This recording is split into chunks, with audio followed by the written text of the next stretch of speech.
have our resource person, Dr. Parvathy L, with more than 7 years of experience, MD in Pediatric, Postgraduate Diploma in Child Health, Fellowship in Pediatric Endocrinology. With immense pleasure, I welcome Dr. Parvathy L for providing us with webinar session on food habits and childhood diabetes. Over to you, Doctor. Thank you, Dr. Soumya. Can I try sharing my PowerPoint, Dr. Soumya? Yes, Doctor. Shall I help you? Yeah. I've just clicked onto that, but I'm not able to see my Then screen. You can see a screen. Just click on again that. Then give share and you can go to your slide. Are my slides visible? Yes, doctor. It's working. Yes. Okay. Hope it is in slideshow. No, it is not in slideshow. Probably there is a delay. Okay, doctor. Thank you. Okay. So good evening and thank you, Organization of Food Safety, Food Safety Solutions Association, and Dr. Soumya for having me for this webinar. I'm thankful and I'm extremely impressed by the way Member of Parliament has done a research on type 1 diabetes and provided solutions. So the main aim of doing such webinars is in empowering the people. So as Advocate Parvathy was mentioning, the late diagnosis of diabetes. So it's very common. So what we clinicians try to do is we try to spread the message of how to diagnose diabetes early in children. So the complications, death due to type 1 diabetes happens only because it is not known. So we still have parents coming to us and asking, can children develop diabetes? So how to diagnose it early and prevent complications. We're trying to spread the message. So it's very important to know what is the incidence of diabetes, childhood diabetes in our country. What are the types of diabetes? So I'll just start off with an introduction to pediatric diabetes, in short, and then go ahead with the dietary management of childhood diabetes. So pediatric diabetes definitely is a growing problem. There are multiple factors contributing. But definitely over the last few years, we have seen skyrocketing of diabetes cases in children. And this crowd, I'm sure this is a mixture of people, probably parents, teachers, and medical personnel. I'm not sure. So I'll be just doing a very simple basic talk, trying to spread few important messages to the public, the parents, as well as the caregivers. Caregivers include the parents as well as the teachers at school for these kids who have diabetes. So earlier when we had a very high resistance from the school, when a child was there with diabetes, requiring insulin, special dietary habits, etc. So, but now, as the numbers have increased, teachers, the school staff, the school nurse, they are becoming more receptive. So we are trying to spread the message that these group of children definitely need assistance, definitely need your kindness. They need an inclusive management. They cannot be, the social stigma should not be there. Diabetes is very common in adults. So definitely type 1 diabetes is still the most common form of diabetes. Obesity pandemic that is happening right now, especially after our real pandemic, the COVID-19, we have an obesity pandemic. So the type 2 diabetes in children is also showing an increasing trend. So all diabetes in children, earlier, probably when we were undergoing our training, childhood diabetes means it was type 1 diabetes. But now the scene has changed. We have more of type 2 diabetes also coming. So we need to understand what is a type of diabetes, and that can influence the management of the diabetes. So it's, I think the public should be aware of the increasing trend of type 2 diabetes, and we can understand that type 1 diabetes is an autoimmune disease. So preventing type 1 diabetes, as of now, nothing has been found out. Probably research is in the pipeline. Type 2 diabetes, definitely obesity and lifestyle, and with a positive family history of type 2 diabetes. So type 2 diabetes is something which can be prevented in adults as well as children and adolescents. So I'm just going through a few details of type 1 and type 2 diabetes to have a basis for our discussion. So type 1 diabetes, It has a bit of genetic influence, what we call as an HLA. There's a special genetic class for HLA. If there is a predominance of HLA DR3 and DR4, those group of people or those group of children are more susceptible to develop type 1 diabetes. So it can develop from any age from 6 months to adolescence. We need to understand that type 1 diabetes can present at any age, even after adolescence, even in adults. So the present lifelong insulin therapy. So you need to understand what is a form of diabetes for optimal management of the diabetes. And type 2 diabetes, it is mainly in children, it is mainly seen around puberty period when there is an insulin resistance. So the major mechanism of type 2 diabetes is that there is no insulin deficiency. Insulin is there, but there is a resistance. The insulin does not act. So it has got multifactorial etiology. That is, it is because of the, as I mentioned earlier, type 2 diabetes is mainly because of the lifestyle, obesity, and the genetic background. There is a lot of type 2 diabetes in the family. There is another form of diabetes called monogenic. A single gene is involved. It can present in the newborn period. It's called neonatal diabetes up to 6 months of age. And also you have something which is presenting later, which is called maturity onset diabetes of the young. You have a lot of people in the family who have a diabetes. They are very lean, but they have diabetes. Not much, it's a controlled form of sugars that is called MODY. So these are the main forms of diabetes which can be seen in children. So a lot of features can be, a lot of other conditions can be misdiagnosed for type 1 diabetes presentation. So the challenges for the family, so it's, as I mentioned, these are families, these kids and families need lots of support from the society, from the administration, from all policymakers. Okay, so we as responsible clinicians are trying to spread the message to include these families, to include these kids. So this imposes a big burden on families. Suddenly their world is changing. This child is going to get multiple insulin injections, frequent blood test, doctor visit, impending fear of diabetic ketoacidosis. Will my child have a very low sugar due to insulin? And emotional, psychological reactions are very common in the family. It's very important that you explain to them, be empathetic, give clear and truthful messages. Now, I just want to give the recent statistics.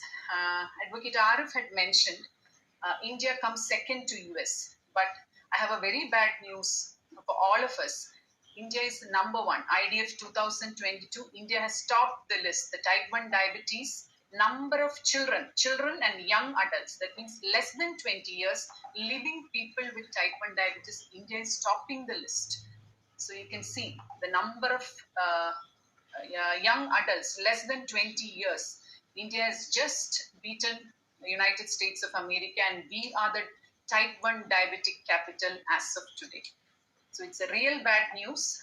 And type 1 diabetes, the cause I've already mentioned, it's an autoimmune disease. It occurs in a group of children and adolescents who have a genetic susceptibility, the HLA factor which I mentioned, with certain environmental triggers. What are the proven environmental triggers? Certain infections like rubella infection, all these can trigger autoimmunity in a predisposed or a susceptible family. Okay.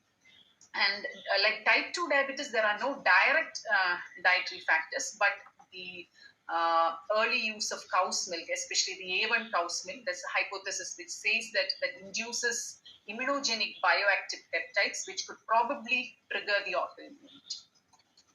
Now, type 2 diabetes risk factors, I'm sure all of you know: a family history of diabetes, the overweight, obesity, pandemic, unhealthy diet, physical inactivity, high blood pressure, ethnicity, all these can lead on to impaired glucose tolerance, which is called pre-diabetes, and later on to type 2 diabetes. We have had a lot of kids, adolescents especially, after the COVID time, who became obese, who had a strong family history of type 2 diabetes, who presented with excessive thirst, excessive urination, and diagnosed to have diabetes. Siblings, obese siblings who presented with same symptoms and found to have diabetes, fatty liver, high cholesterol.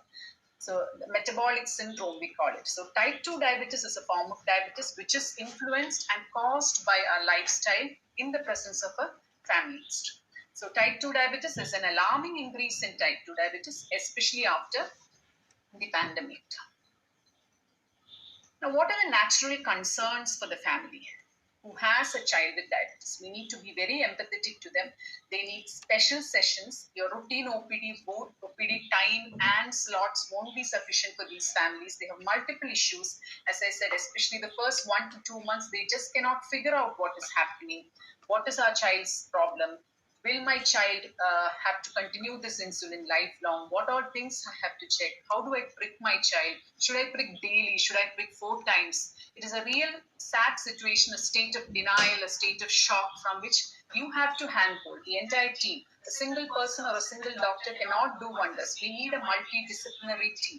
A doctor in the center, a diabetic nurse, a diabetic educator, a pediatric a dietitian, all these, and a social worker, psychologist, everybody is needed to handle these families. I think Kerala, we should have more of pediatric diabetic clinics functioning in the future to support these families, because we have alarming numbers coming up. Right now, we have adult diabetic clinics, adult diabetic multidisciplinary clinic, but pediatric diabetic multidisciplinary is yet to establish in good way in our state. Now, the concerns for the family: should the diet for type 1 diabetes be different from a normal diet? The answer is no. In adults, you might have heard about something called a diabetic diet. In children, I just want to give a clear message: there is nothing called diabetic diet. But a child diagnosed with type 1 diabetes or type 2 diabetes, the bottom line is that the child should have a balanced diet, healthy, balanced diet. When they come to us and we give the advice for diet, how to give the carbohydrates, how to count the carbohydrates, what are the proteins that should be allowed, what are the fats that should be allowed. They just get worried. I still remember father asking me, so my child has lost all the sweetness of her life. So basically, I think that is not the way it should be approached.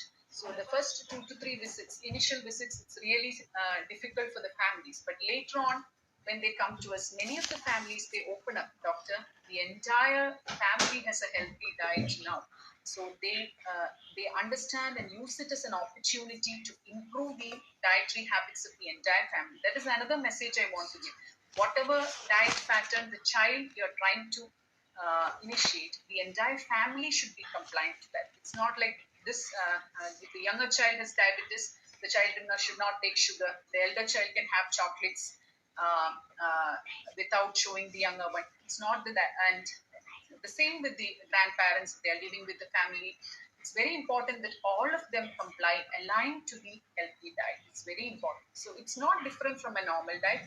It is a healthy, balanced diet. Because children, as you know, they're entirely different from adults. They need a healthy, balanced diet. They are growing children.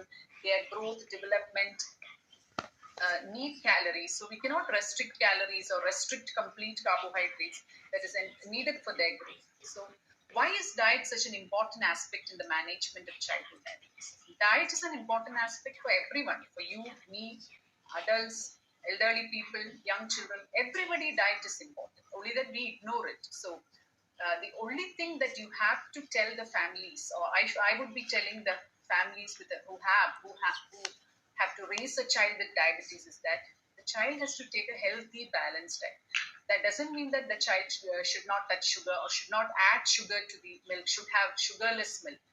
So there are allowable amount of sucrose in their diet. So with the help of a dietitian, the planning should be made. Careful meal planning should be made. So it will take time. It will need lot of review visits, counseling, etc. for the family to align to that. The other doubts would be: is my child eating enough? Are they getting enough nutrition? If I'm restricting sugars, will the child grow? My grandparents are saying the child is still growing. Give them more of rice, give them more of chicken, or give them more of fatty food. They are growing, their brain needs fat. So what to do? Are they getting enough nutrition? Are they eating too much sugar? Are they growing well? These are the concerns. So how to address these concerns? As I said, we need a multidisciplinary team who would be spreading the same basic messages regarding management of diabetes. So management of diabetes includes, as I said, multiple factors, and diet is a very, very important factor in that. So are they growing well? As I said, children with diabetes are entirely different from adults with diabetes.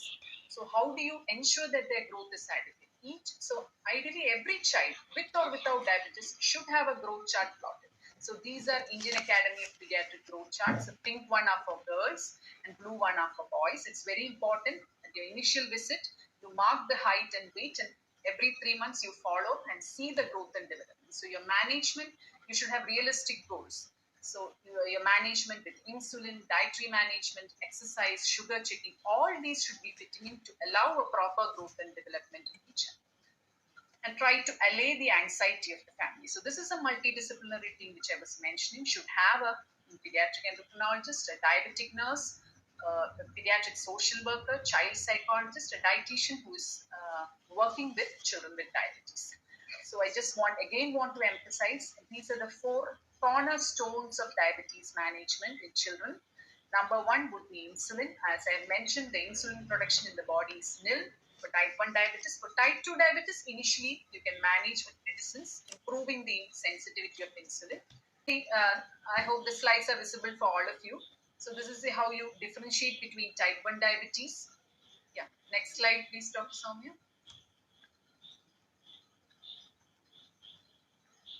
Next slide.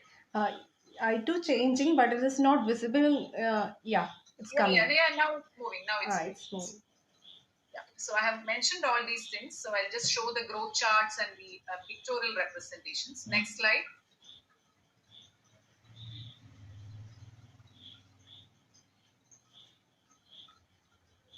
It is changing, but it's taking some time to come in the screen. Probably there is a lag.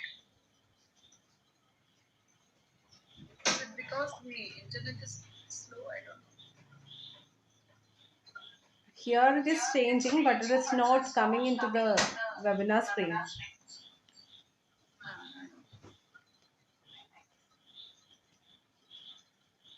Can you try changing? Yes, doctor, I'm trying.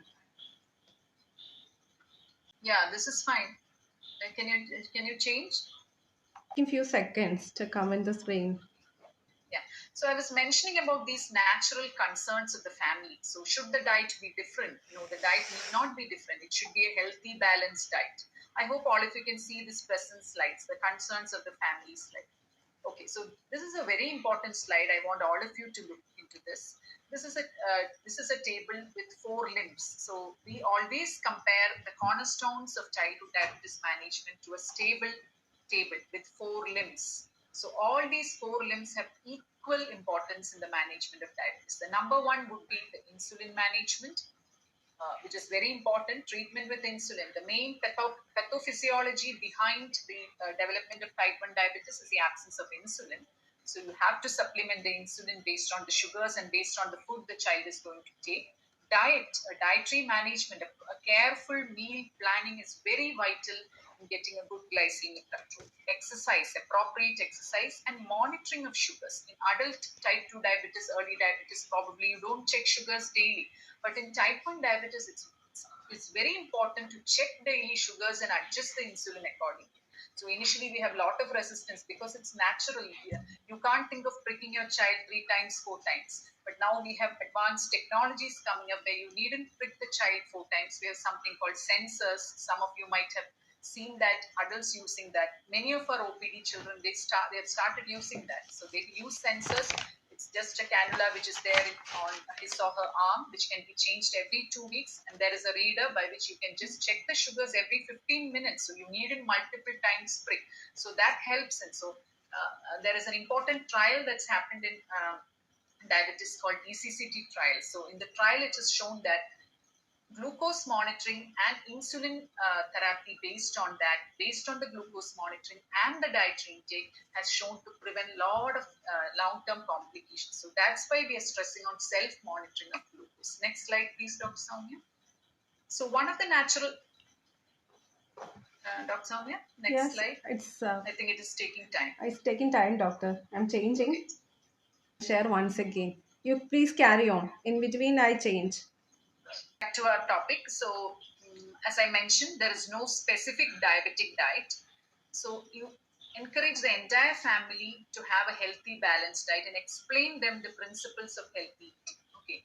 So you can see the present slide. this is a healthy balance. This is a picture of a healthy balanced diet. So what do you mean by a healthy balanced diet which can ensure proper growth and development in children? So these are the 5 groups in your screen. You can see these are the 5 groups of food that should be included in daily diet. Yes, yes, okay. So this is a whole grain cereals, whole grain cereals. So whenever you're including cereals, rather than using polished rice, try to use whole cereals, whole wheat rather than maida, polished rice, etc. Then fresh fruits, vegetables, legumes, pulses, lean meat. So try to include more of lean meat and reduce red meat. And you have your poultry and your dairy products. So all, yeah, in a daily diet, all these 5 groups should be incorporated. So this is an ideal plate. What you're seeing on your screen is an ideal plate with these Doctor 5 groups. That is a whole grains, whole cereals, fruits, vegetables, protein. Protein is coming from your pulses and your meat, fish, lean meat, egg, etc., and your dairy products. So all these, it's very important to what I'm mentioning is a healthy diet for you, me, and a child with diabetes.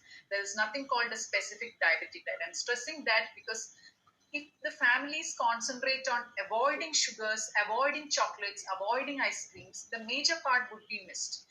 They still wouldn't be giving a balanced diet by omitting sugars. So it's very important to include allowable carbohydrates, needed proteins, allowable fats, with vegetables and fruits to provide the micronutrients for the healthy growth and development of the child. So when you talk about carbohydrates, we need to understand the rise in sugar in these children with diabetes is mainly contributed by the carbohydrate.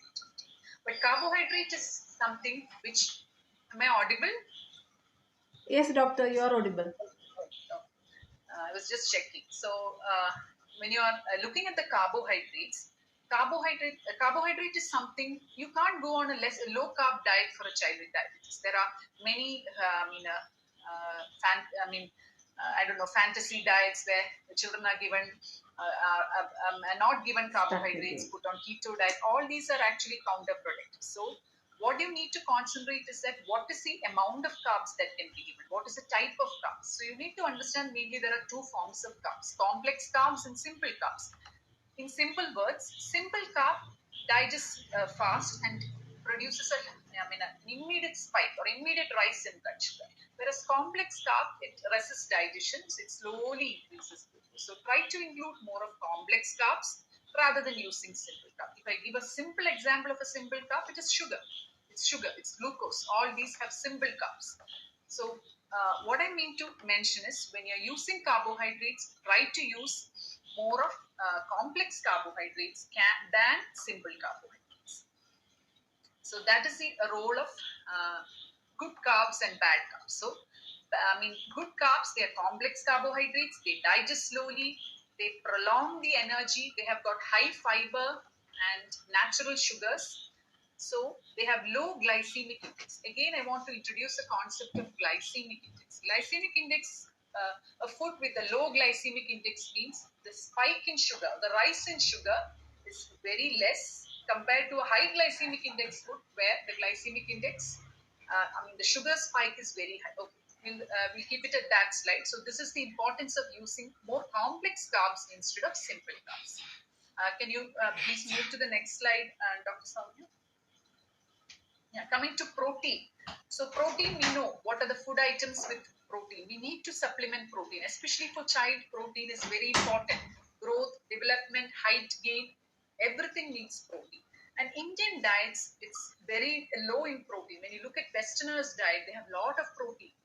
They eat a lot of salad. We Indians eat. I don't think all of us eat salad. Probably maybe once in a week or twice in a week. That's all. But daily incorporation of all these healthy diet pattern is very important. So including good quality protein, as I said, involve more of lean meat rather than red meat, and also pulses. It doesn't mean that pulses, you can eat any number of green gram or any number of any other pulse. That doesn't mean that, but you need to watch at the amount of pulses that are going. Even pulses in higher amounts contain carbs, which can be converted to glucose, and there can be a spike in sugars in these children. One was carbs, number two is protein, and coming to fat. So fat, there are good fats and bad fats. So roughly, when a dietitian calculates, we send them to a dietitian after our management. So dietitian calculates the calorie requirement of a child with diabetes in a similar way as he or she calculates for a child without diabetes. So the calorie requirement of the child is same. Only thing we are trying to make make the child eat healthy, whereas a child without diabetes eats other unhealthy food. That doesn't mean that this child is deprived of very good food. So many of the times the parents think it like that. Our child is deprived of very good food, the other children are eating. Actually, we are all eating unhealthy food. That is why this child who develops a diabetes, uh, the parents also move away from this concept of using good fats, using good carbs. So these things should be incorporated into the diet. And if they want, as I mentioned, we use more of complex carb. That doesn't mean that the child should not touch sugar. 10% of the calories that come from carbohydrates can be sucrose. So in a daily intake, 10% sucrose can be allowed. So that is what the guideline mentions. And also when you're using fats, you have good fats and bad fats. I'm sure all of you know about saturated fats and unsaturated fats. So saturated fats are definitely going to worsen the sugar control because they can produce a later rise in sugar.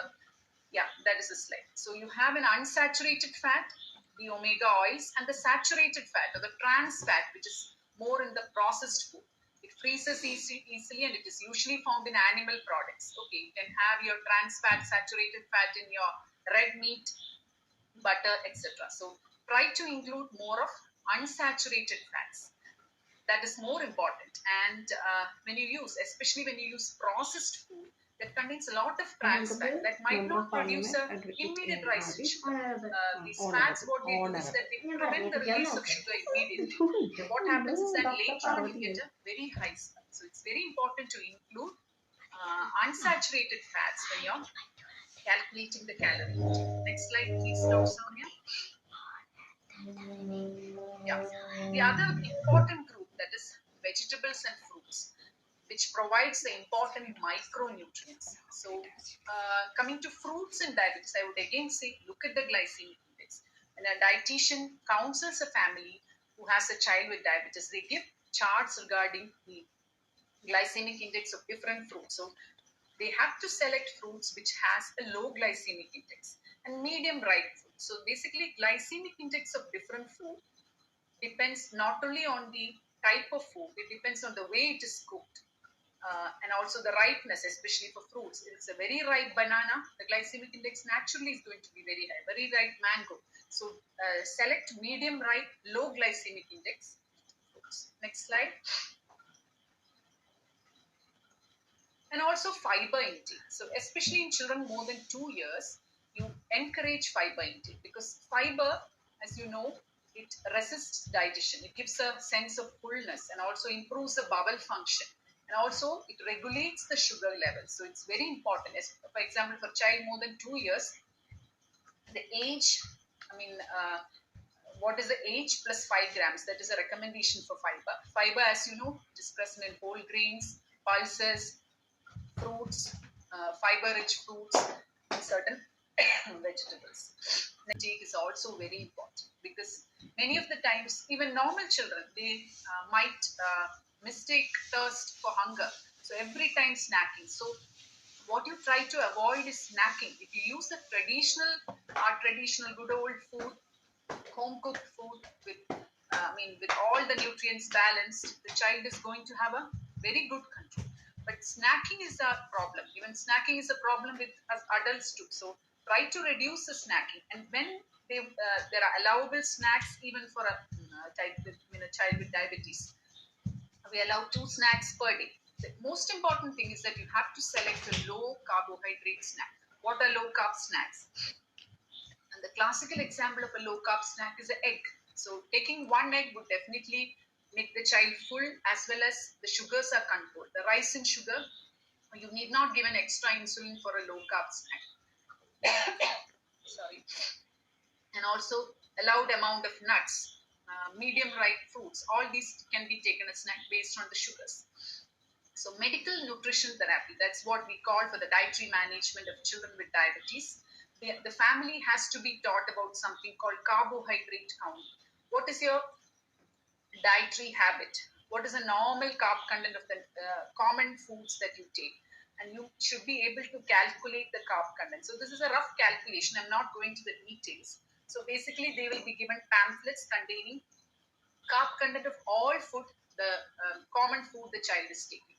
They need to be the family needs to familiarize with it and be able to calculate what is a rough amount of carbohydrates in gram the child is taking at each meal. That's very important because you know the carbs and give insulin according to the carbs. So that gives uh, a very good control of the sugars. So you have apps which help you in carb counting. You have booklets which come with carb content in gram, which helps them to manage, carefully plan a meal and give diet accordingly. Next slide, please. Ex doctor, please carry on. I do once again because it is stuck. It's okay. It's okay. It's okay. So glycemic index is the next slide that is coming up. So glycemic index I've already mentioned. I just want to mention few food items with low glycemic index. Whole grains, oats. So everybody with diabetes or anybody who wants to lose some weight starts on oats. So what is your thoughts about oats? And I don't know, many of you might be knowing. So the common oats that we use is the instant oats. Okay, so instant oats has a high glycemic index that we need to understand. So if you want to eat oats, is again a cereal. Eating oats does not mean that you're going to lose weight. If you're eating oats, that should be a single meal and it should be whole grain. So whole grain is either rolled oats or steel cut oats. You have to specifically use rolled oats or steel cut oats. The instant oats has high glycemic index. It's again going to give you a sharp rise in sugars. So previous slide please. I just want to highlight on the low glycemic index. Yeah, so you can see on your left side the chart showing low glycemic index, whole grains, brown rice, pulses, on the nuts, all the nuts. So a handful of nuts for snacks are allowed. Medium ripe fruits like apple. Yes, and high glycemic index, if you see, you can see burger, pizza, mango, jackfruit, all those foods have high glycemic index. Potatoes, French fries. So it's very important to be aware of these glycemic index so that the children can be given selected foods which has low glycemic index. Selected fruits which have low glycemic index. Next slide. There's something called insulin carb ratio. I'll just mention about it. It's a very important factor in planning the diet. Insulin carb ratio is nothing but the 1 unit of insulin, how much does it cover, how much grams of carbohydrate it covers. This is how you calculate using the carb count. You find out what is the amount of carbs and you calculate the insulin based on this formula. Next slide. So the role of exercise in diabetes and childhood diabetes cannot be understood. It's very important. It's very important. Exercise, as you know, in any condition, any person, any child, it's very important. It improves the overall well-being.